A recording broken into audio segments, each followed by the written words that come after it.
পৃথিবীতে আমরা সবাই জানি যে নামাজ পড়লেই হয় না, নামাজ ভেঙে যাওয়ার 19টা কারণ আছে। কয়টা?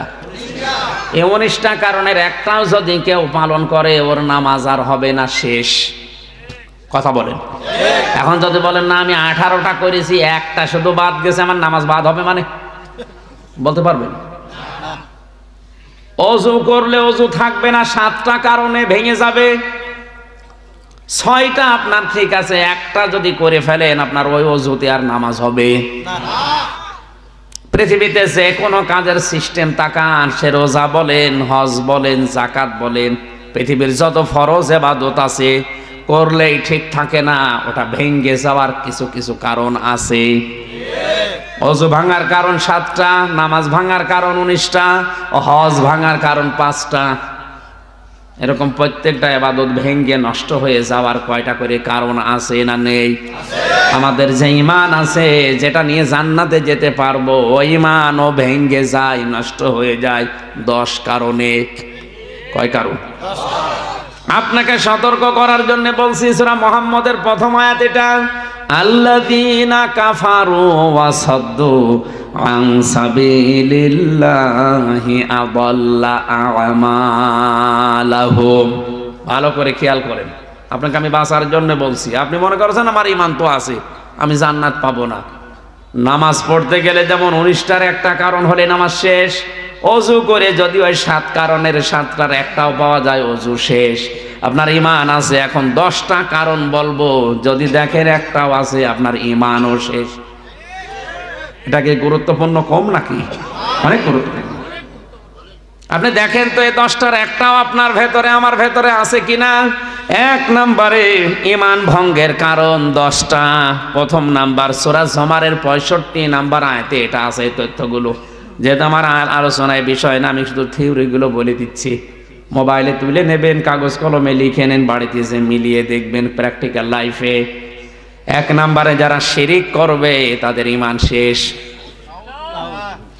2 নম্বরে যারা কুফরি করবে তাদের ঈমান শেষ, নষ্ট হয়ে গেছে, ভেঙে গেছে। 3 নম্বরে নেফাক, মনের ভেতরে যাদের মুনাফিকি আছে, উপরে ফিটফাট, ভেতরে সদরঘাট। এখানে একটা উদাহরণ আমি তাফসীর থেকে লিখেছি, যারা সব ধর্মকে সমান মনে করে এদের ঈমান নষ্ট হয়ে গেছে। আজ হিন্দুদের কিছু ভোট পাওয়ার জন্য যারা বলে আমরা সার্বজনীন সনাতন ধর্মে সবাই এসে হাজির হইলাম, তাহলে ওই ধর্মকে আপনি ইসলাম ধর্মের মতো মনে করলেন কোন কারণে? ভোট পাওয়ার জন্য? এগুলো তো মনে করার কথা না। কারণ আল্লাহর কাছে একমাত্র, কেবলমাত্র, শুধুমাত্র জীবন ব্যবস্থা ধর্মের নাম ইসলাম। ইসলাম বাদ দিয়ে 4500 ধর্ম দুনিয়ায় আছে, সব আল্লাহর কাছে বাতিল। আমি কি বানালাম এগুলো? এটা সূরা আলে ইমরানের 81 নম্বর আয়াতে এই তথ্যটা আছে। তাহলে সব ধর্মকে যারা সমান মনে করেন তারা কোরআনের এই আয়াতের সাথে, সূরা আলে ইমরানের 19 নম্বর আয়াত আর 81 নম্বর আয়াতের সাথে পুরা কন্ট্রাডিকশন তাদের। আপনার ঈমান ভেঙে গেছে। 4 নম্বরে নবী ছাড়া অন্য কারো আদর্শ যার ভালো লাগে, এটা সূরা তাওবার 80 নম্বর আয়াতে, সূরা 80 নম্বর আয়াতে 2 জায়গায় আছে। আব্দুল্লাহ বিন ওবায়ের নাম শুনেছি সারা জীবন, লোকটার পুরা জীবন আমি পড়েছি, কোনো সমস্যা আমার চোখে তেমন আমি পাইনি। খালি একটা সমস্যা তার ছিল, ও নামাজ, রোজা, দাড়ি, টুপি, জোব্বা, পাগড়ি, মেসাক করা সব ছিল, কিন্তু আদর্শ মানতে গিয়ে বিশ্ব নবীকে বাদ দিয়ে আবু জেহেলকে মানত। একটা মাত্র কারণে ওর ঈমান শেষ। ও মুনাফিক শুধু না, মুনাফিকের সর্দার। মারা যাওয়ার পরে নবীজিকে আল্লাহ ডাইরেক্ট জানিয়েছেন, হে নবী, ওর কবরের পাশে তারা দূরের কথা, ওর জানাজা দূরের কথা, ওর কবরের পাশ দিয়েও আপনি যাবেন না। ওয়ালা তুসাল্লি আলা আহাদিম মিনহুম মাতা আবাদা ওয়ালা তাকুম মাতা আবাদা ওয়ালা তাকুম আলা কবরি।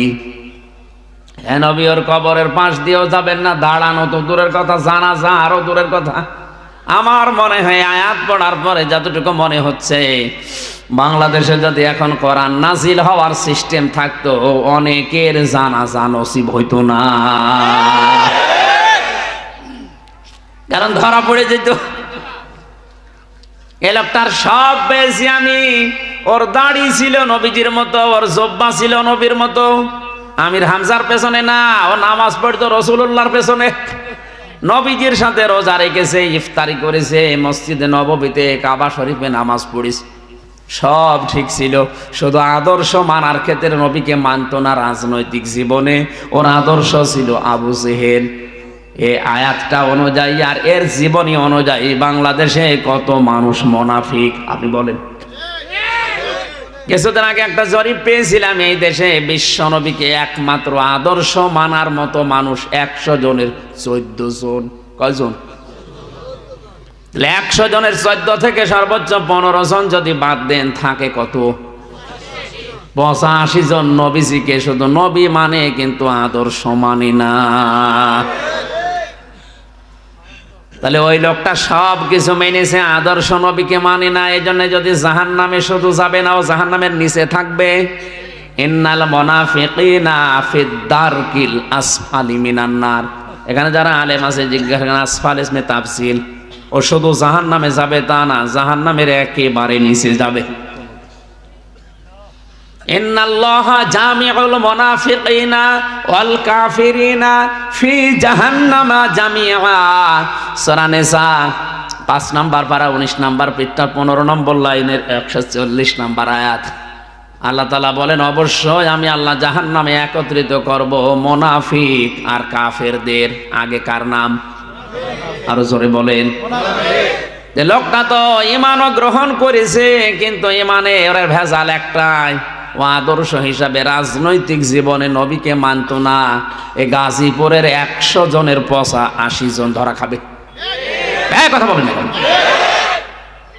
তার ভেতরে আমও হয়তো পড়ে যেতে পারে। কারণ আমার আদর্শ হিসাবে বিশ্ব নবীকে ভালো লাগে না। আমার আদর্শ হয়ে দাঁড়িয়েছে আমার বাবা, আমার চাচা, আমার দাদা। তার আদর্শ আবু জেহেল রাজনৈতিক জীবনে। এজন্য যদিও জাহান্নামের নিচে যায়, তা আপনি কোথায় যাবেন? ফতোয়া হামজারে জিজ্ঞাসা করা লাগবে না, আপনি নিজের কাছে জিজ্ঞাসা করেন। আপনার ঈমান নেই, আপনি মুনাফিক, ভেঙ্গে গেছে ঈমান। যারা রাসূলের আদর্শের চাইতে অন্য আদর্শকে ভালো মনে করে, তাদের ঈমান ভেঙ্গে যায়। কি হয়? 5 নম্বরে আল্লাহর বিধানকে যাদের ভালো লাগে না, এটা তো আমার মনে হয় আরো বেশি।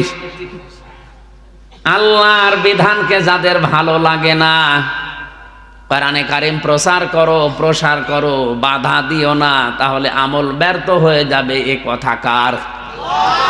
এই মাহফিলটা নিয়েই বসেন তো, এখানে কোরআন প্রসার হবে, এই উদ্দেশ্য ছাড়া এদের আর কোনো উদ্দেশ্য আছে বলে আমার মনে হয় না। এরা লাভবান হবে, এক একজন 10 কোটি টাকার মালিক হবে, এরকম কিছু নাকি? এদের একই উদ্দেশ্য যে কোরআনের লাগায় প্রসার হবে, মানুষ কোরআনের কাছে আসবে। আল্লাহর এই কথাটা সূরা মায়েদা 7 নম্বর পারা 1 নম্বর পৃষ্ঠার 83 নম্বর আয়াতে আছে।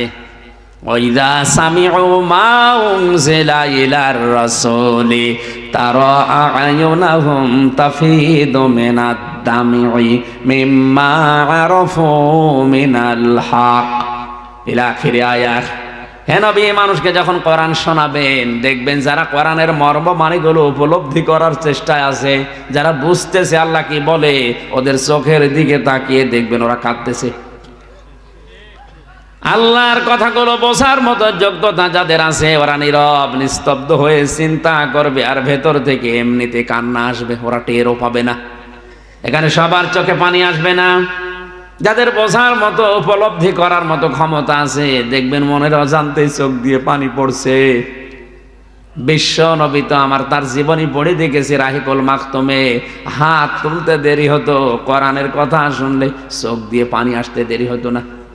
আর আমরা তার উম্মত, হাত তোলা না, ঠ্যাং তুলে বসে থাকলো, চোখে পানি আসে না, কারণ আমরা তো বুঝি না যে আল্লাহর বক্তব্য কি।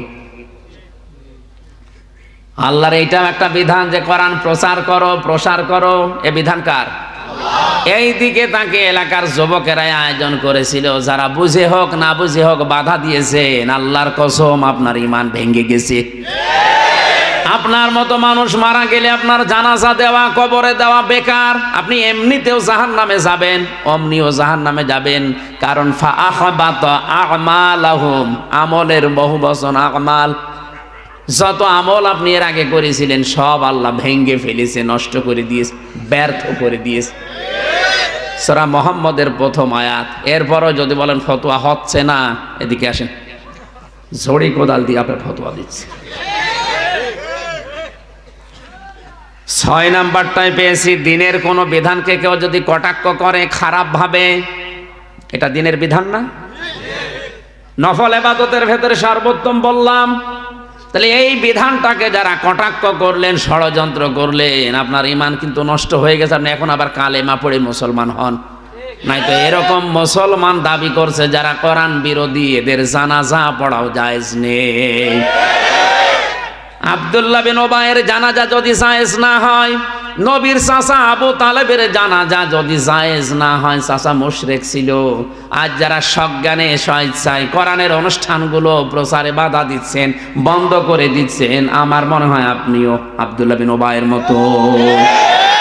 আপনার জানাজা কবরে দেওয়া জায়েজ হয় কি করে, আমার তো বুঝে আসছে না। হ্যাঁ, আমরা হয়তো লোক দেখানোর জন্য চাপে পড়ে করছি, কিন্তু আল্লাহ কবুল করবে না। কারণ নবীর চাচা আবু তালিব মারা যাবার পরে নবীজি নিজে তার কবরের পাশে দাঁড়িয়ে হাত তুলেছিলেন, আল্লাহ তুমি আমার চাচা আবু তালিবকে মাফ করে দাও, কারণ এই লোকটা সারা জীবন আমার পেছনে শ্রম দিয়েছে। হযরত জিবরাইল এসে বলে, হে নবী হাত নামান। কার জন্য হাত তুলেছেন? এটা আপনার চাচা, আমি জানি। এ সারা জীবন আপনাকে বাড়িতে রেখে লালন পালন করেছে, পিঠে নিয়ে, মুখে নিয়ে, বুকে নিয়ে মানুষ করেছে, দেখেছি। কিন্তু লোকটা মুশরিক। লোক কি?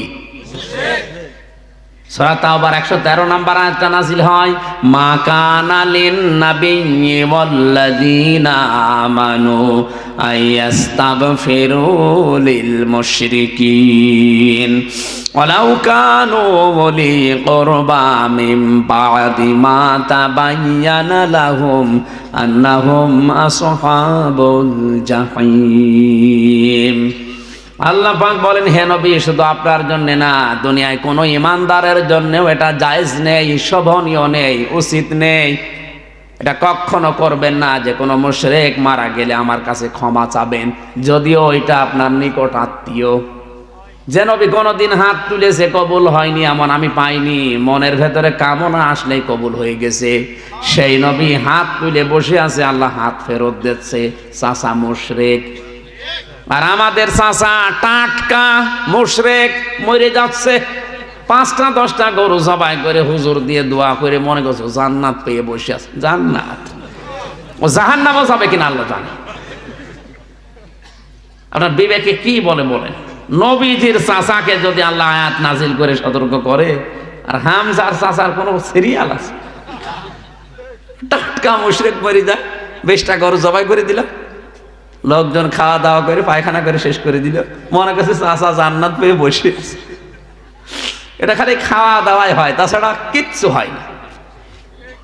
আর একটা বিষয় হচ্ছে, মানুষ মারা গেলে তার জন্য যা করা হয় সেটা আরবি নাম হচ্ছে সাদাকা। তার নাম কি? মৃত মানুষের জন্য যা করা হয় তার নাম কি? আরো জোরে, জোর হইল না, আর একবার বলেন।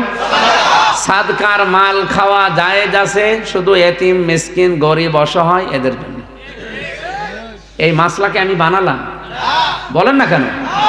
তাহলে সাদকার মাল খাবে তারা যারা এতিম, মিসকিন, অসহায়, গরিব। 10,000 মানুষের আয়োজন করলেন, চাচা মরে গেছে এই কারণে। যারা আসতেছে 5,000 গাড়ি নিয়ে আসতেছে, উনি মরণের খাবার খান। ও কি এতিম, ও কি অসহায়? ওরে খাওয়ালে আপনারে খানা কবুল হবে? যাদের খাওয়া দরকার ওরা কিন্তু ভাগে খুব কম পায়, ওই শেষে একটা পায় কি না পায়, থালা নিয়ে আসে, থালা বাড়ি দিতে দিতে বাড়ি চলে যায়। আর যাদের খাবারের জীবনে কোনো অভাব নেই, মরণের খাওয়া খায়। আবার যদি জিজ্ঞাসা করেন চাচা কেমন খেয়েছেন, 10টা গোস্ত পেয়েছিলাম, দাঁতের ফাঁকা বন্ধ করতে শেষ হয়ে। দেখেন ওর দাঁতের ফাঁকা বন্ধ করতে কয়টা গোস্ত লাগে? কারণ ওর দাঁতের ফাঁকা ওইরকম। আর যারা 2 পিস দিয়েছিলেন ওর জীবনে দাঁতের ফাঁকা হয়নি। এইগুলো বন্ধ করেন, আপনি বেকার ধোকা খাচ্ছেন। হ্যাঁ, আমাদের কিছু খাবার দাবার হচ্ছে, আপনার কিছু হচ্ছে না। আপনি দেখেছেন আজ পর্যন্ত কোন হুজুরের বাড়িতে মিলাদ হয়? কারণ ও জানে যে ও ছাতা দিয়ে কোনো লাভ নেই, ও বেকার ওদের খাওয়াবো কোন কারণে। হ্যাঁ, আপনি মিলাদ না দিয়ে বেকার ওই টাকাগুলো দিয়ে যদি কোরআন শরীফ কিনে 10টা মানুষকে বলেন পড়েন, তারা কোরআন পড়লে ওই সওয়াবগুলো হয়তো পেতে পারে। কথা বুঝতেছে? কেউ লেখাপড়া করতে পারছে না, তারা 2000 টাকা দিয়ে বলেন যে এই যে বই কিনে নাও। কেউ মেয়ে দিতে পারে, বিয়ে দিতে পারে না, তারা 5000 টাকা দিয়ে বলেন যে একটা জিনিস কিনে নাও। এইটাই লাভ হবে। আপনি আন্দাজে 50,000 টাকা খরচ করেছেন, ওটা পানিতে ফেলা ছাড়া কিচ্ছু না। কারণ যাদের খাওয়িয়েছিলেন ওটা কবুল হয়নি, ওটা ওদের হক ছিল না, হক ছিল গরিব এতিম অসহায়দের। মাসলাটা বলে দিলাম, এখন আপনি কি করবেন দেখেন। আমরা যারা আলেম হুজুর আছি শুধু মিলাদ পড়িয়ে বেড়াই, আমরা নিজেরা মিলাদ কোনোদিন দেই না।